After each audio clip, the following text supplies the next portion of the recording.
Hi, Calvary Chapel, and welcome to your update for today, Saturday, the 18th of April, 2020. It is the Saturday of Easter week. I hope you're having a blessed weekend. As I said to you yesterday, I'll be back with another update today, and that's because our state government in Stuttgart, the government for Baden-Württemberg, has released overnight its fifth revision of measures to combat the spread of the coronavirus. Now, I kind of wish that I had more to share with you today, but I was realistic as well. I didn't expect there to be much change, but there are some changes and they're important. So let me just quickly go over these measures for you. What has remained the same is that these measures are valid until the 15th of June, which means we're going to be in this period at least until the 15th of June, possibly longer. Social distancing measures remain in place. Events cannot take place. But there have been important changes.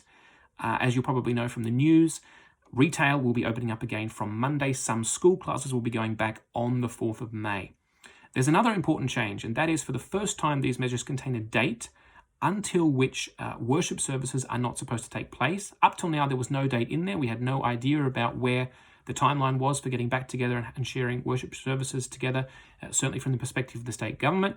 There's now a date in there. It's Sunday the 3rd of May. That's only 3 weeks away, so that's not a great deal of time away. And our Premier, Winfried Kretschmann, has indicated, and I quote, that he wants to speak to churches to develop solutions so that services can again take place while observing hygiene and social distancing measures. So that's encouraging. That is a change, and we can be thankful for that we are moving towards easing these restrictions. So I just want to share a few thoughts now on these measures and what that means for our church and the life of our church. And the first one is exactly what I said just a few moments ago. The shutdown came very quickly. If you can remember back, the city of Freiburg issued an ordinance that prohibited meetings of 50 people or more, and we had some other meetings that were scheduled to take place. Those then had to be cancelled because within a very brief period of time, these social distancing measures were introduced and no services or any other meetings of any type could take place. It went very, very quickly. The first thought that I want to share with you is that unlike the quickness, the speed with which the shutdown came, the easing of restrictions will be longer. It will be drawn out. It will go on by a week-by-week basis, probably even a 3-week by 3-week basis. That's the period of time that the government has consistently mentioned as the time needed to measure whether the measures are having any effect on the spread of the virus. And there are going to be intermediate steps. We've already seen that, as I said, in terms of retail. Which means for our church, small groups will almost definitely meet again before we meet all together again for worship services together. Small groups will definitely meet again before we all meet again together for worship services in our church sanctuary. But we can be thankful and hopeful. The movement in our state and indeed around Germany is towards easing these restrictions, and the government is looking for ways to ease them as quickly as possible.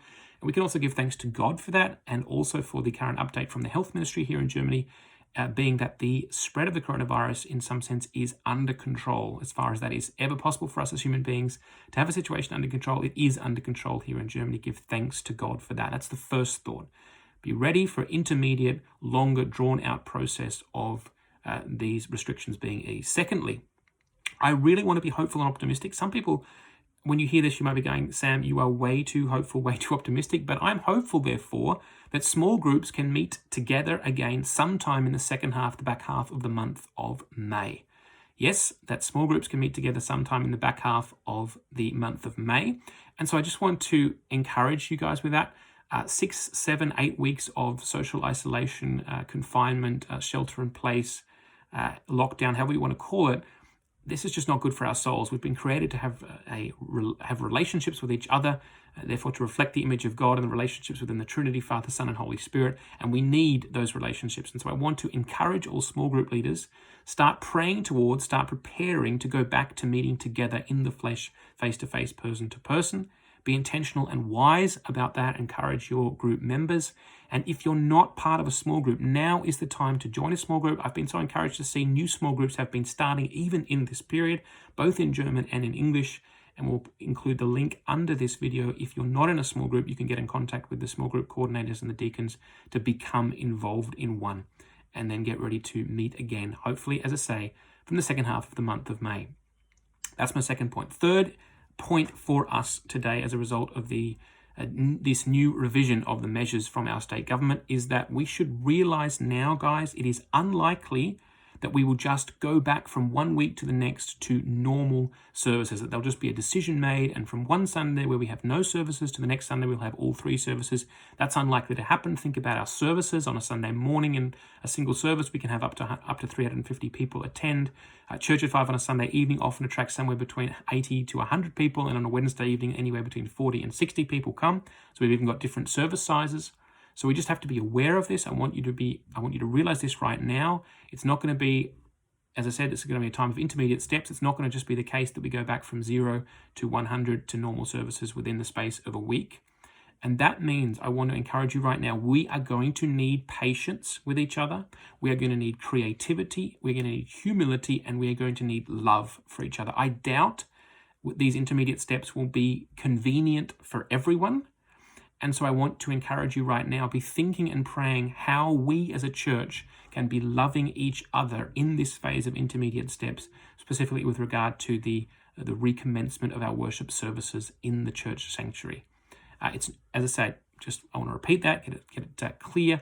It's most likely not going to be the case that a decision is simply made and we go back from no meetings to all services normal, where we don't have to worry about things, where it's just we can host up to 500 people if they come, like we do on Christmas Eve. There are going to be intermediate steps. They're not all going to be convenient for everyone. We're going to have to help each other, be humble, be patient, and love each other. Please be praying for that now. Now, finally, let me just invite you again. It is our solar service tomorrow at 10 a.m., German and English on our YouTube channel. Tune in for that. It's for the whole family. And then, of course, Church at 5 will be broadcasting at 5 p.m. And I'll be back with you for another update on Monday. There's plenty to talk about, plenty to think through of what's going on in our church and in the world. And I look forward to seeing you again on Monday. Have a blessed weekend. Bye for now.